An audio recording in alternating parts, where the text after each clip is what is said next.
நாம் இன்றைக்கி பார்க்க போகிறது எக் இல்லாமல் கிறிஸ்மஸ் கேக் தான் பண்ண போகிறோம். ரொம்ப பர்ஃபெக்டாக அதே டேஸ்ட்டில் இருக்கும். இதில் வந்து பார்த்திங்கன்னா எந்த ஒரு ஆல்கஹாலும் இல்லை. பிகினர்ஸ்லேருந்து பேச்சுலர்ஸ் வரைக்கும் எல்லாருமே இது ஈஸியாக பண்ணிடலாம். இதில் வந்து மில்க்கோ இல்லை தயிரோ எதுவுமே ஆட் பண்ணாமல் தான் பண்ண போகிறோம். நான் வந்து ஆல்கஹாலுக்கு பதிலாக நான் ஆரஞ்சு ஜூஸ் ஆட் பண்ணியிருக்கேன். மற்றபடி எல்லாமே வந்து பர்ஃபெக்டாக அதே மெத்தட் தான். உங்களுக்கு பார்த்தாவே தெரியும் எந்த அளவுக்கு நட்ஸ் அதிகமாக இருக்குதுன்னு சொல்லிட்டு. நல்லா ஸ்பாஞ்சியாகவும் இருக்கும். குழந்தைகளுக்கு வந்து ஈவினிங் ஸ்நாக்ஸாக கொடுக்கலாம், இல்லை அப்படின்னா நம்ம ஸ்கூலுக்கு கொடுத்து விடலாம். டீக்குமே வந்து பார்த்திங்க அப்படின்னா ரொம்ப பர்ஃபெக்டாக இருக்கும்.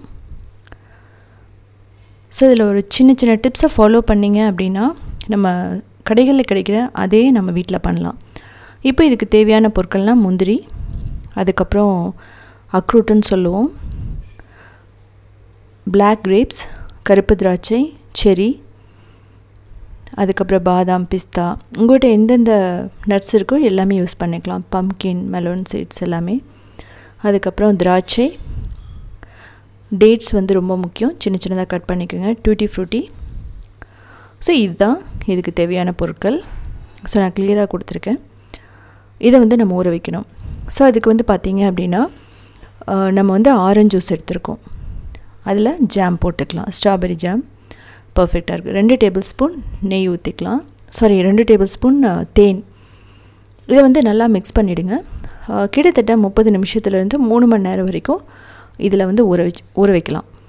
இப்போது ஒரு மிக்சியில் 1/4 கப் சுகரை பட்டை, கிராம்பு, ஏலக்காய் போட்டு அரைச்சி எடுத்துக்கணும். ஸோ நம்மளுக்கு தனித்தனியாக சின்னமன் பவுடரில் வாங்க முடியாது, அதனால் இது வந்து ஜாதிக்காய் கொஞ்சம் மட்டும் போட்டுக்கோங்க, பிஞ்சு மட்டும் தான் போடணும். இதை ஃபைனாக அரைச்சிக்கிட்டிங்கனாவே அந்த ஃப்ளேவர் வந்துடும், அதாவது கிறிஸ்மஸ் கேக்கோட ஃப்ளேவர். இப்போ ஊற வச்ச நட்ஸும் ரெடி ஆகிடுச்சு. இதுக்கப்புறமா வந்து பேக்கிங் ட்ரே வந்து நம்ம ரெடி பண்ணணும். நம்ம பட்டர் ஷீட் போட்டும் ரெடி பண்ணலாம். உங்களுக்கு அப்படி இல்லைன்னா கூட நீங்கள் கொஞ்சம் நெய் தடவியோ ஆயில் தடவியோ கொஞ்சம் மாவு வந்து தூவிட்டீங்க அப்படின்னா பர்ஃபெக்டாக ஒட்டாமல் வந்துடும். நான் ஒரு 1/2 டீஸ்பூன் மட்டும் ஆயில் ஆட் பண்ணிவிட்டு நல்லா க்ரீஸ் பண்ணி விட்டுக்கலாம். ஸோ இதெல்லாம் பண்ணும்போது நமக்கு ஈஸியாக டீமோல்ட் பண்ண முடியும். ஸோ இதுக்கு வந்து பார்த்திங்க அப்படின்னா நீங்கள் வந்து பட்டர் கூட தடவிக்கலாம். ஸோ உங்களுக்கு வந்து டின் இல்லைங்கிற பட்சத்தில் ஒன்றும் பிரச்சனை இல்லை. உங்களுக்கு வந்து பிளேட் வந்து கொஞ்சம் ஹைட்டாக இருக்கிற பிளேட் எடுத்துட்டிங்கன்னா அதில் கூட நீங்கள் பண்ணிக்கலாம். இதில் மாவு தூவணும். மாவு அப்படிங்கிறது வந்து பார்த்திங்க அப்படின்னா அரிசி மாவெல்லாம் நீங்கள் தூவக்கூடாது, மைதா வந்து தூவிடுங்க. அதான் வந்து ப்ரௌன் ஆகாமல் இருக்கும். கேக்கோட ஃப்ளேவரையும் இது மாற்றாது. அலுமினியம் டின் வந்து பர்ஃபெக்டாக இருக்கும். இப்போது சன்ஃப்ளவர் ஆயில் 1/4 கப் எடுத்துக்கலாம், நெய் வந்து 1/4 கப், இல்லைனா உருக்குன பட்டர், அதுக்கப்புறம் பவுடர் பண்ணி வச்ச சுகர் அதை போட்டுக்கலாம். நாட்டு சர்க்கரை நான் போட்டிருக்கேன், நீங்கள் ப்ரௌன் சுகர் போட்டுக்கலாம், வனிலா எசன்ஸ் இதெல்லாம் போட்டுட்டு நல்லா பீட் பண்ணணும். நீங்கள் வந்து கேரமல் கூட நீங்கள் ஊற்றிக்கலாம், கேரமல் சிரப். பட் நான் வந்து கொஞ்சம் ஹெல்த்தியாக இருக்கணுங்கிறதுக்காக நாட்டு சர்க்கரை போட்டிருக்கேன். நல்லா ப்ரௌனாக வரும் கேக், அப்போ தான் கலர்ஃபுல்லாகவும் இருக்கும்.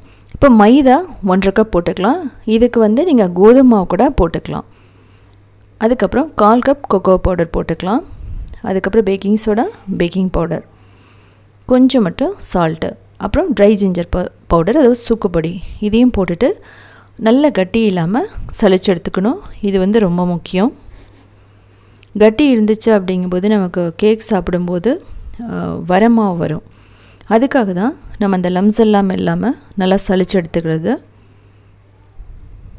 ஸோ இப்படி இருக்குது உங்களுக்கு அந்த லம்ஸை பாருங்கள். அதை இப்படி வந்து தேய்ச்சி விட்டுட்டிங்கனாவே பர்ஃபெக்டாக எல்லாமே ரெடி ஆகிடும். இப்போது இதை நல்லா மிக்ஸ் பண்ணணும். நீங்கள் ஒரு விஸ்கை வச்சோ இல்லை அப்படின்னா இது மாதிரி ஒரு கரண்டி வச்சோ நல்லா மிக்ஸ் பண்ணிக்கோங்க. மாவு ஒன்றோட ஒன்று சேர்ந்து மிக்ஸ் ஆகணும். இப்போது வெட் இன்க்ரீடியன்ட்ஸை வந்து நம்ம போட்டுடணும். அதாவது ஆயில், பட்டர் இதெல்லாம் போட்டுட்டு சுகரெல்லாம் போட்டதுக்கப்புறமா ஊற வச்ச நட்ஸ், அதுக்கப்புறம் அதே ஆரஞ்சு ஜூஸ் தான் இதுக்கு வந்து பர்ஃபெக்டான ஒரு ஃப்ளேவரை கொடுக்கும். இதில் நம்ம எக்கும் கலக்கல, பால், தயிர் எதுவுமே கலக்கல, எல்லாமே ஃப்ளேவரை வந்து மாற்றி விடும். ஸோ அதனால் நம்ம இந்த ஆரஞ்சு ஜூஸ் தான் ஊற்றி மிக்ஸ் பண்ண போகிறோம். இதே நான் சொன்ன மாதிரி நீங்கள் ஆரஞ்சு ஜூஸ்லேயும் நீங்கள் ஊற வைக்கலாம், இல்லை அப்படின்னா திராட்சை ஜூஸ்லேயும் நீங்கள் ஊற வைக்கலாம். ஸோ ரெண்டுமே வந்து பர்ஃபெக்டாக இருக்கும். இப்போது அந்த வெள்ளை மாவு இருக்கக்கூடாது. ஸோ கடைசியாக அந்த கொஞ்சம் இருக்கிற ஆரஞ்சு ஜூஸை ஊற்றி நம்ம மிக்ஸ் பண்ணிக்கலாம். இதை வந்து நீங்கள் வேகமாக ரொம்ப இதாக வந்து மிக்ஸ் பண்ணக்கூடாது, ஜென்டிலாக தான் மிக்ஸ் பண்ணணும். முடிஞ்சால் கட் அண்ட் ஃபோல்டு மெத்தடில் பண்ணி பாருங்கள். பட் இது வந்து பார்த்திங்கன்னா இதுவுமே வந்து பர்ஃபெக்டாக இருக்கும். முதல்ல விஸ்கில் நம்ம அந்த லம்ஸ் எல்லாம் உடச்சி விடணும். ஸோ அப்போ தான் வந்து எல்லா மாவுமே மிக்ஸ் ஆகும். இதுக்கப்புறமா வேணால் நம்ம ஸோ இது மாதிரி ஒரு கரண்டி வச்சு நம்ம எக்ஸ்ட்ரா இருக்கிற மாவெல்லாம் எடுத்து விட்டுறலாம். ஸோ எந்த ஒரு அந்த ஒயிட் மாவுமே இருக்கக்கூடாது. மாவு அப்படிங்கிறது வந்து பார்த்திங்கன்னா இந்த மாதிரி திக்காக தான் இருக்கணும், தண்ணி மாதிரி இருக்கக்கூடாது. உங்களுக்கு பார்த்தாவே தெரியும்.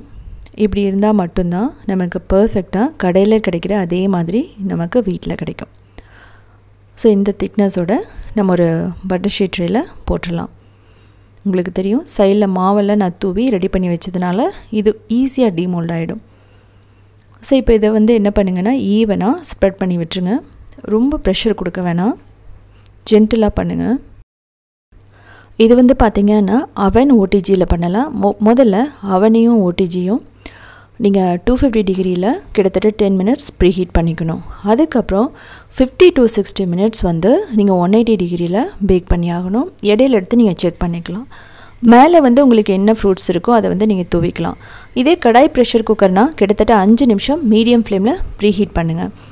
அதுக்கப்புறம் 60 மினிட்ஸ் நீங்கள் வந்து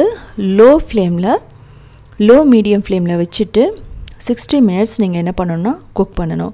அப்போ வந்து பர்ஃபெக்டாக ரெடி ஆகிடும். ஓடிஜி அப்படிங்கும்போது முதல்ல டோஸ்ட் மோடில் நீங்கள் ப்ரீ ஹீட் பண்ணிவிட்டு அதுக்கப்புறம் பேக் மோடில் நீங்கள் குக் பண்ணணும், பேக் பண்ணணும். இப்போ இடையில நான் எடுத்து பார்க்குறேன், பட் இந்த ஸ்டெப் வந்து தேவையில்லை. இந்த ஸ்டெப்பை வந்து நீங்கள் பண்ண வேணாம். நான் வந்து குக் ஆகிருக்கும் அப்படிங்கிறதுக்காக நான் வந்து ஓப்பன் பண்ணி பார்க்குறேன். ஸோ இன்னும் அது குக் ஆகலை. நான் ஒரு 35 மினிட்ஸில் எடுத்து பார்த்தேன். ஸோ இதுக்கப்புறம் பர்ஃபெக்டாக குக் ஆகிடுச்சு. கிட்டத்தட்ட 50 to 60 மினிட்ஸ் ஆச்சு எனக்கு. ஏன்னா மாவு திக்கு அப்படிங்கிறதுனால நட்ஸ் எல்லாம் போட்டிருக்கிறதுனால கொஞ்சம் லேட் ஆகும். இதை ஆற வச்சிடலாம். ஸோ இந்த கிறிஸ்மஸ் கேக்கில் ரொம்ப முக்கியமே என்ன அப்படின்னா இது நீங்கள் சூடாக அப்படியே எடுத்து பண்ணிங்க அப்படின்னா அப்படியே உடைய பார்க்கும். இது வந்து கத்திலே நீங்கள் லைட்டாக மட்டும் எடுத்து விட்டிங்கன்னா ஈஸியாக டிமோல்ட் ஆகிடும். ஸோ 2 விஷயம் நீங்கள் முக்கியமாக கவனிக்கணும். அவனில் வச்சதுக்கப்புறமா இடையில ஒரு 15 மினிட்ஸ்க்கு நீங்கள் எடுக்க வேணாம். அதுக்கப்புறமா மாவு திக்காக ரெடி பண்ணுங்கள். ஓவராக வந்து மிக்ஸ் பண்ண வேணாம். பீட் பண்ணிங்க அப்படின்னா அந்த பேக்கிங் சோடாலாம் வந்து ரியாக்ட் ஆகாது. ஸோ டெம்ப்ரேச்சரு ரொம்ப முக்கியம், மாவு ரொம்ப முக்கியம். ஸோ இதெல்லாமே கரெக்டாக பார்த்தீங்கன்னாவே நம்ம எக் எல்லாமையும் நம்ம பண்ணலாம். நான் எக்கோடையும் வீடியோ போட்டிருக்கேன், எப்படி வந்து எக்கை வச்சு பண்ணுறதுன்னு சொல்லிவிட்டு அதையும் நீங்கள் போய் உத்தமி கிச்சனில் சர்ச் பண்ணி பார்த்துக்கலாம். ஸோ உங்களுக்கு பாருங்கள், நான் எடுத்து காட்டுறேன் எந்த அளவுக்கு இருக்குன்னு சொல்லிவிட்டு. ஸோ இப்போ வந்து நான் பாதி ஆறும்போதே எடுத்துட்டேன் எப்படி இருக்குன்னு சொல்லிவிட்டு. நீங்கள் ஒரு 30 நிமிஷத்துக்கு மேலே விட்டுருங்க. ஸோ எந்த அளவுக்கு இருக்குன்னா அந்த நட்ஸ் எல்லாம் அப்படியே ரொம்ப சாஃப்டாக சோக் ஆகி அந்த கேக்கு அவ்வளோ ஸ்மூத்தாக இருக்கும். ஆனால் வந்து உங்களுக்கு அப்படியே எடுத்தோன்னே அப்படியே கையில் அப்படியே வந்துடும், அந்தளவுக்கு சாஃப்டாக இருக்கும், நல்ல ஸ்பாஞ்சியாகவும் இருக்கும். வேணும்னா எக்கு வேணுங்கிற பட்சத்தில் 2 எக்கு, மற்றபடி சேம் ப்ரொசீஜர் தான். ஸோ செஞ்சு பார்த்துட்டு கமெண்ட் பண்ணுங்கள். இதே மாதிரி நிறைய ரெசிபிஸ் வேணால் நீங்கள் உத்தமி கிச்சனை ஃபாலோ பண்ணலாம். க்ரியேட்டிவ் வேர்ல்டுன்னு இன்னொரு சேனல் இருக்குது, அதுலேயும் 1900 ரெசிபிஸ் போட்டிருக்கோம். அது மட்டும் இல்லாமல் southindianfoods.inங்கிற வெப்சைட்டை கிட்டத்தட்ட 14 இயர்ஸாக ரன் பண்ணிகிட்ருக்கோம். 8000 recipes step by step photos plus வீடியோஸோடு இருக்கும். ஸோ அது மட்டும் இல்லாமல் இது எப்படி வந்துச்சுன்னு சொல்லிவிட்டு நீங்கள் கமெண்ட் பண்ணுங்கள். இது சுகர் இல்லாமல் நீங்கள் டோட்டலாக வெல்லத்துலேயும் நீங்கள் பண்ணலாம். சுகருக்கு ரீப்ளேஸ்மெண்ட் வந்து ப்ரௌன் சுகரை கூட நீங்கள் யூஸ் பண்ணலாம். ஸோ இந்த நட்ஸில் உங்கள்கிட்ட எதுவுமே இல்லாட்டி கூட முந்திரி பாதாம் இருக்கும். முந்திரி பாதாம் எப்போவுமே முந்திரி கூட இருக்கும், அதை வச்சும் கூட நீங்கள் பண்ணலாம்.